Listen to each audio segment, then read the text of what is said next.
नमस्कार। आज मैं एक बार फिर से आप सबके सामने एक नया बुक रिव्यू का एपिसोड लेकर आ गया हूँ। काफ़ी दिनों बाद मैं आया हूँ, इसके लिए सबसे पहले मैं माफ़ी मांगता हूँ, लेकिन अब कोशिश करूँगा कि किताबों की समीक्षा जो है वो रेगुलर वीडियोस में अपने चैनल पर अपलोड करता रहूँ। बहरहाल आज जिस किताब की मैं बात करने वाला हूँ वो एक शहर से जुड़ा हुआ है, एक ऐसा शहर जो कई लोगों का पसंदीदा शहर है। उस शहर का नाम है यरूशलेम, जो इन दिनों तनाव का केंद्र बना हुआ है। वहां पर इजरायली फोर्स और फिलिस्तीन के जो नागरिक हैं उनके बीच संघर्ष जारी है और इस संघर्ष में बहुत सारे मासूमों की जान भी चली गई है। बहरहाल जिस किताब की आज मैं बात करने वाला हूं उस किताब का नाम है जेरूसलम द बायोग्राफी, और जिसे लिखा है सिमोन सिबैक ने। क्यों महत्वपूर्ण है जेरूसलम या यरूशलेम, जो भी कहिए। जेरूसलम दरअसल 3 धर्मों का एक केंद्र है। कौन से 3 धर्म? ईसाई, इस्लाम और यहूदियों का। यहाँ पर इन तीनों धर्मों के सबसे महत्वपूर्ण स्थानों में से एक स्थित है। ईसाइयों के लिए यहाँ पर वो होली चर्च है, जहाँ उनकी मान्यता है कि जीसस क्राइस्ट को सूली पर चढ़ाया गया था और बाद में वहीं पर उनका जन्म भी हुआ। वहीं अगर इस्लाम की बात करें तो इस्लाम के लिए ये जगह क्यों पवित्र है? इस्लाम के लिए जगह इसलिए पवित्र है क्योंकि इस्लाम में इसको मुसलमानों का तीसरा सबसे ज्यादा पवित्र जगह माना जाता है, जो अल अक्सा मस्जिद है। और उनका मानना है कि पैगंबर मोहम्मद साहब मेराज के दौरान मक्का से मस्जिद अल अक्सा तक लाए गए थे और इस मस्जिद के परिसर में जो डोम ऑफ रॉक है वहीं पर पैगंबर मोहम्मद साहब वहीं से जन्नत के लिए रवाना हुए थे। तो ये इसलिए मुसलमानों के लिए बहुत पवित्र स्थान है। वहीं पर यहूदियों के लिए जो पश्चिमी दीवार है वो काफी महत्वपूर्ण है। वो वहां पर अपनी श्रद्धा रखते हैं और उनके लिए वो जगह काफी महत्वपूर्ण है। तो तीनों धर्मों के लिए जेरूसलम काफी महत्वपूर्ण है। चलिए अब बात करते हैं कि आखिर ये जो किताब है जेरूसलम द बायोग्राफी, इसमें क्या खास है और ये किताब आपको क्यों पढ़नी चाहिए और खासकर इस दौर में क्यों पढ़नी चाहिए जब इजराइल और फिलिस्तीन के बीच संघर्ष जारी है, विवादों का दौर है।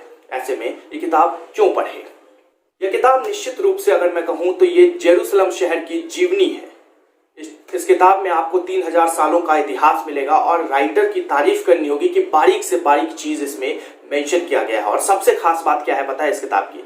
खास बात यह है कि जब आप एक ऐसी जगह का जिक्र कर रहे हैं जहां पर 3 धर्मों का महत्व है, उस जगह का इतिहास लिखते वक्त हमेशा एक पाठक के तौर पर जब मैंने एक किताब चुनी तो मुझे ये डर था कि कहीं ऐसा ना हो कि किसी एक धर्म का पक्ष ले लिया गया हो, लेकिन ऐसा बिल्कुल नहीं है। हालांकि राइटर जो है वो बैकग्राउंड अगर उनका देखा जाए, फैमिली बैकग्राउंड, तो वो यहूदी धर्म से ताल्लुक रखते हैं, लेकिन फिर भी इस किताब को पूरे बैलेंस के साथ उन्होंने लिखा है, किसी भी तरह की पूर्वाग्रह से मुक्त होकर लिखा है और ये इस किताब की सबसे खास बात है। चलिए अब बात करते हैं इस किताब में क्या खास है। इस किताब को क्यों पढ़ें? इस किताब को अगर आप पढ़ेंगे तो आपको क्या क्या पता चलेगा। इस किताब को पढ़ने के बाद आपको पता चलेगा कि क्रिश्चियनिटी का उदय कैसे हुआ, यहूदियों का धर्म कैसे फला फूला और कैसे यहूदी जो है क्रिश्चियनिटी से अलग है, और फिर कैसे इस्लाम आया और इस्लाम कैसे क्रिश्चियनिटी और यहूदियों से अलग है, क्या समानता है इनमें, क्योंकि इन तीनों को अब्राहमिक धर्म का माना जाता है। तो इन तीनों की समानता है और इन तीनों की अलग अलग मान्यता क्या है, ये इस किताब में बहुत ही विस्तार से दिया गया है। वहीं पर जेरूसलम का इतिहास इतना विस्तार से इस किताब में बताया गया है, जो 3000 सालों का पूरा इतिहास है, कि कैसे ये शहर बार बार उजड़ा और फिर बार बार बसाया गया। इस शहर को जैसे मान लीजिए कि हमारा दिल्ली है, कई बार आक्रमण हुआ इस शहर पर, लेकिन फिर नए रूप में दिल्ली उभर कर आई, और वैसा ही जेरूसलम का भी इतिहास है। और कैसे ये युद्ध जो है एक धर्म युद्ध भी है और एक लैंड डिस्प्यूट का युद्ध भी है। तो ये पूरा विस्तार से इस किताब में बताया गया है। साथ ही साथ ये किताब से धर्म पर आधारित नहीं है।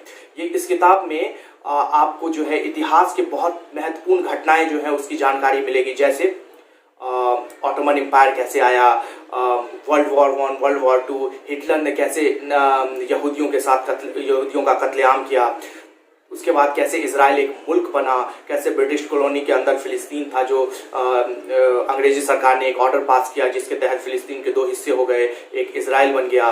तो उसके बाद कैसे संघर्ष दोनों मुल्कों में जारी हुआ, जिसकी वजह से आज भी टेंशन है। इजराइल कैसे धीरे धीरे ऑक्यूपाइड करता जा रहा है फिलिस्तीन के बाकी जगहों को भी।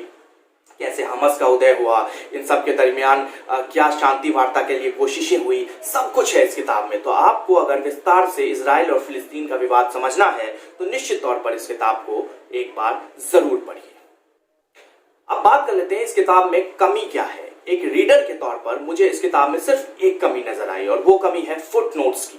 जब आप हर पन्ना पढ़ते हैं और कुछ इंटरेस्टिंग पढ़ रहे होते हैं, आपके पास एक नीचे आधे पन्ने पे ही कोई फुटनोट आ जाता है जहां बहुत लंबा एक्सप्लेनेशन होता है और वो कहीं एक पाठक के तौर पर थोड़ा सा इरिटेट करता है। बहरहाल इसके अलावा इस किताब में कोई कमी नहीं है और ये एक बेहतरीन बैलेंस्ड किताब है। मैं बार बार कह रहा हूँ बैलेंस्ड किताब है जेरूसलम और इजराइल के मामले को समझने के लिए। तो अगर आप इजराइल और फिलिस्तीन का विवाद समझना चाहते हैं तो जरूर इस किताब को पढ़िए और हमारे चैनल को सब्सक्राइब कीजिए, लाइक कीजिए, शेयर कीजिए। मैं बहुत जल्द एक और वीडियो लेकर आऊंगा जो कि एक और किताब पर आधारित होगी, उसकी समीक्षा होगी। आप वीडियो लगातार आते रहेंगे। आप कमेंट में बताइए कि आपको ये वीडियो कैसा लगा। ट्विटर और इंस्टाग्राम का आईडी भी दिया हुआ है, अगर आप चाहें तो वहां फॉलो कर सकते हैं और मैसेज में भी अपने सवाल पूछ सकते हैं। बहुत बहुत शुक्रिया।